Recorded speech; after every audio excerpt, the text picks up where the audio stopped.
ठीक है, मैं तुम्हें वो दवा देता हूँ, पर पहले तुम जरा मेरी पीठ खुजला दो। यहाँ बहुत खुजली आ रही है। राक्षस ने झूठ बोला था। उसकी पीठ में बिल्कुल भी खुजली नहीं आ रही थी। वो तो बस यह देखना चाहता था कि वो लड़का उसकी बेटी का असली बेटा था या नहीं। फकीर के बताए अनुसार उसने राक्षस की पीठ बहुत जोर से खुजला दी। जब लड़के ने राक्षस की पीठ में अपने नाखून गड़ाए जैसे कि वो उसकी पीठ खुरच देना चाहता हो, तभी राक्षस ने उसे रोक दिया। ठीक है, और दवा देकर उसे वापस भेज दिया। महल पहुंचकर उसने वह दवा राजा को दे दी। राजा उसको अपनी रानी के पास लेकर गया। उसने उसको लिया और बताया कि वह अब पहले से बेहतर थी। राजा उस लड़के से अब और भी ज्यादा खुश था। बदले में उसने उसको कई भेंटें दी और उसको और भी कई चीजें दी। नीच रानी की अब समझ में ही नहीं आ रहा था कि वह ऐसे लड़के के साथ क्या करे।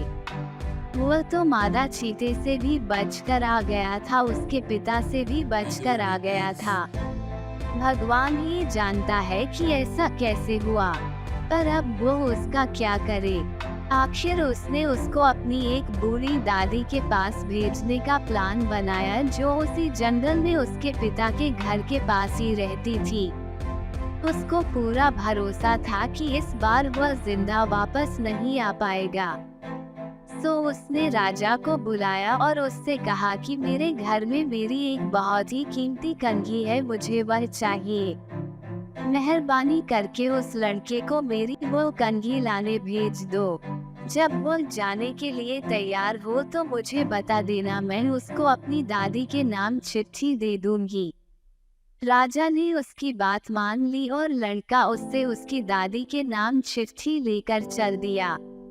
रास्ते में फिर वही फकीर पड़ा तो उसने पूछा, अब कहाँ चल दिए? लड़के ने उसको फिर से सब कुछ बता दिया। उसने उसको रानी की दी हुई चिट्ठी भी पढ़ने के लिए दी। फकीर बोला, जरा मैं भी तो पढ़ूं कि इसमें क्या लिखा है।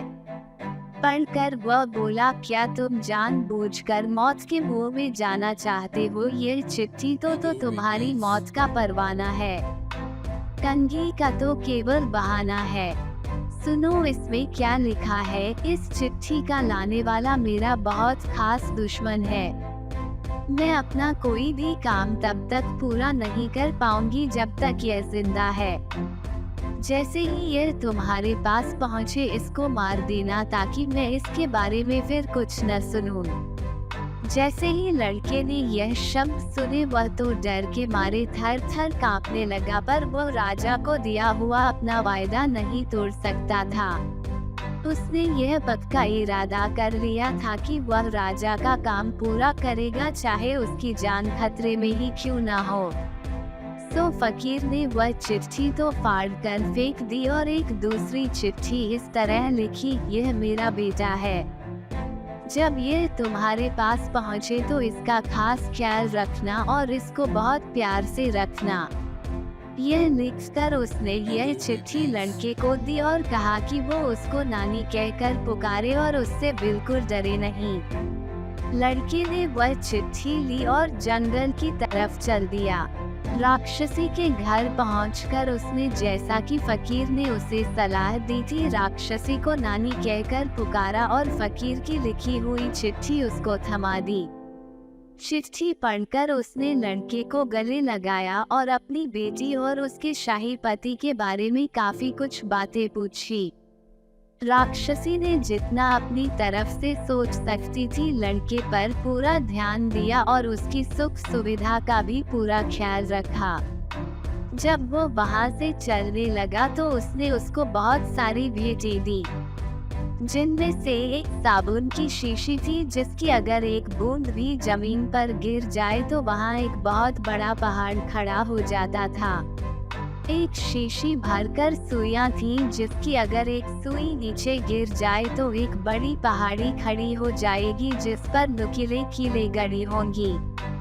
एक शीशी भरकर पानी था जिसमें से अगर पानी जमीन पर डाला जाए तो समुद्र बन सकता था। उसने उसको ये चीजें भी दिखाई और उनका मतलब भी समझाया। 7 बढ़िया किस्म के मुर्गे, एक चरखा, एक कबूतर, एक चिड़िया और एक दवा। उसने कहा, इन 7 मुर्गों में तुम्हारे 7 मामाओं की आत्मा है जो कुछ दिनों के लिए बाहर गए हुए हैं। जब तक ये 7 मुर्गे जिंदा है तब तक तुम्हारे मामा जिंदा है और उनको कोई नुकसान नहीं पहुंच सकता। इस चरखे में मेरी आत्मा बंद है। अगर ये टूटा तो मैं भी टूट जाऊंगी, यानी मैं मर जाऊंगी, नहीं तो मैं अमर हूँ। इस कबूतर में तुम्हारे नाना की जिंदगी बंद है और इस चिड़िया में तुम्हारी माँ की जिंदगी बंद है। यह कबूतर और यह चिड़िया जब तक कुशल मंगल है, तुम्हारे नाना और माँ भी सकुशल हैं। और इस दवा को लगाने से एक अंधा भी देख सकता है। लड़के ने राक्षसी को जो कुछ उसने उसको दिया था और जो कुछ उसने उसको दिखाया था उस सब के लिए धन्यवाद दिया और सोने चला गया। सुबह को राक्षसी जब नदी पर नहाने गई, लड़के ने 7 मुर्गों और कबूतर को मारा और चरखे को जमीन पर मारकर तोड़ दिया।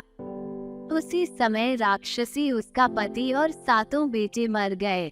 फिर उसने पिंजरे में बंद चिड़िया को पकड़ा, वो कीमती दवा ली और राजा के महल की तरफ चल दिया। रास्ते में वह अपनी माँ और राजा की दूसरी रानियों का अंधापन दूर करने के लिए रुका। जैसे ही उसने वह दवा उनकी आंखों पर लगाई, उनकी दृष्टि वापस आ गई। उसने उन सबको कुएं से बाहर निकाला। अब सब मिलकर राजा के महल की तरफ चले।